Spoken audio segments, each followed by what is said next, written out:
நேயர்கள் அனைவருக்கும் கேஎஃப் மீடியாவின் அன்பு வணக்கங்கள். இந்த எபிசோடில் சுதா கொங்கரா அவருடைய இயக்கத்தில் வெளிவந்த பராசக்தி திரைப்படத்தை பற்றி பார்க்க போகிறோம். இந்த திரைப்படத்தில் சிவகார்த்திகேயன், ரவி மோகன், ஸ்ரீலீலா, அதர்வா, காளி வெங்கட், அப்புறம் சேத்தன், குரு சோமசுந்தரம் மற்றும் பலர் நடிச்சிருந்தாங்க. சிறப்பு தோற்றத்தில் 2 பேர் நடிச்சிருக்காங்க. ஸோ அதுவும் நீங்கள் படம் பார்த்தே தெரிஞ்சுக்கோங்க. ஏன்னா சொன்னோம்னா அப்புறம் படம் பார்க்குற இன்ட்ரெஸ்ட் இருக்காது.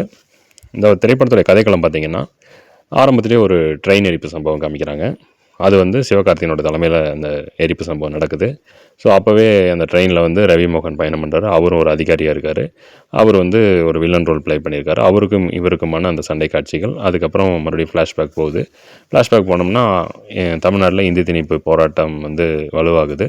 அதில் மாணவர் படை அவங்களுடைய இவங்களுக்கு எதிராக, அரசுக்கு எதிராக போராட்டங்கள் நடத்தி பல பிரச்சனைகளை சந்திக்கிறாங்க. ஸோ அந்த டைமில் சிவகார்த்திகேயன் அவருடைய குடும்பத்தை காப்பாற்றுறதுக்காக சென்ட்ரல் கவர்மெண்ட் வேலையில் ஈடுபடுறாரு. அப்போவும் அவருக்கு மொழி தெரிஞ்சால் தான் அதுக்கு அடுத்த போஸ்டிங் வரும் அப்படிங்கிற மாதிரி கொண்டு போகிறாங்க. ஸோ அப்போ அடுத்தடுத்த சம்பவங்கள் அரங்கேறினது இந்த படத்துடைய மொத்த கதை. இந்த படத்துடைய பாசிட்டிவ்னு பார்த்திங்கன்னா, படத்துடைய சினிமாட்டோகிராஃபி சொல்லலாம். ஸோ அந்த காலத்துக்கு நம்மளை கொண்டு போயிருந்தாங்க. அதே மாதிரி பேக்ரவுண்ட் மியூசிக் படத்தை தாங்கி பிடிச்சிருக்குன்னு சொல்லலாம். ஜிவி பிரகாஷோட மியூசிக்கு. படத்தில் நடித்த ஒவ்வொரு கேரக்டருமே கொஞ்சம் அழுத்தம் திருத்தமாக நடிச்சிருக்காங்க. குறிப்பாக சொல்லப்போனால் சிவகார்த்திகேயன் அவருடைய ரோலை அவர் ப்ளே பண்ணியிருக்காரு. அதுக்கப்புறம் ரவி கே மோகன் அவரும் ஒரு சிறப்பான நடிப்பை வெளிப்படுத்தியிருக்காரு.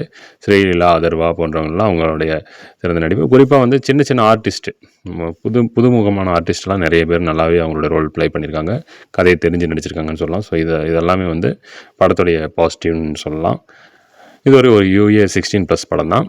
ஸோ நீங்களும் வாய்ப்பு இருந்தால் பார்க்கலாம். படத்துடைய நெகட்டிவ் என்னென்னு பார்த்தீங்கன்னா,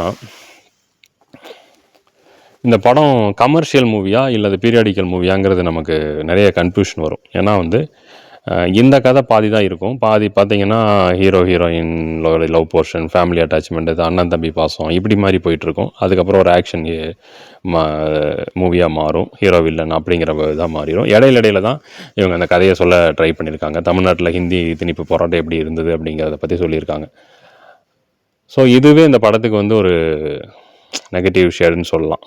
ஸோ அது எல்லா ஆடியன்ஸையும் கவர் பண்ணணும்னு சொல்லிட்டு இவங்க நினச்சனால என்னமோ இவங்க எப்படி கதையை மாற்றிக்கிட்டாங்களான்னு தெரியல. ஸோ இதெல்லாம் இந்த மாதிரி விஷயங்கள் இந்த படத்துக்கு ட்ராபேக் அமைஞ்சிருச்சு. சிவகார்த்திகேயன் இன்னுமே பெஸ்ட்டாக அவர்கிட்ட ஒர்க் வாங்கிக்கலாம்னு நினைக்கிறேன். ஏன்னா சில மூமெண்ட்ஸ் எல்லாம் அவர் ட்ரான்ஸ்ஃபார்ம் ஆகிறதே தெரிய மாட்டேங்குது. அதே மாதிரி தான் இருக்கிற மாதிரி இருக்குது. ஒரு ப்ளே பாய் ரோலில் இருப்பார்ல, அதே மாதிரி தான் இருக்குது. ஸோ அதனால் அவர் கொஞ்சம் செட் ஆகலையோ அந்த ரோல் அப்படின்னு நினைக்கிறேன். ரவி மோகன் அவருடைய ஆசோஷன் நல்லாவே பண்ணியிருந்தார். வில்லனுக்கான ஒரு சிறப்பு தோற்றத்தில் அவர் நல்லா பண்ணியிருக்காரு. அதர்வா ஒரு நல்ல ஒரு கம்பீரமான ஒரு ஆக்டிங்கு சொல்லலாம். ஸோ அதுக்கப்புறம் பார்த்திங்கன்னா சில இடத்துல ரொம்ப லேக் இழுத்துட்டாங்க. கடைசியில் இந்த செகண்ட் ஹாஃபெல்லாம் கொஞ்சம் இழுன்னு இழுக்கிற மாதிரி தெரிஞ்சது. அதுக்கப்புறம் கடைசியில் அப்படி கிளைமேக்ஸ் போயிட்டாங்க. ஸோ இந்த வருஷத்தில் ஒரு ஓகே ரகமான ஒரு மூவி தான். ஒரு தடவை பார்க்கலாம். ஸோ நீங்களும் பார்த்துருந்தீங்கன்னா இந்த படத்தை பற்றின கமெண்ட்ஸ் என்னங்கிறத பதிவு பண்ணுங்கள். மீண்டும் மற்றும் ஒரு திரை விமர்சன நிகழ்ச்சியில் சந்திக்கிறேன். நன்றி, வணக்கம்.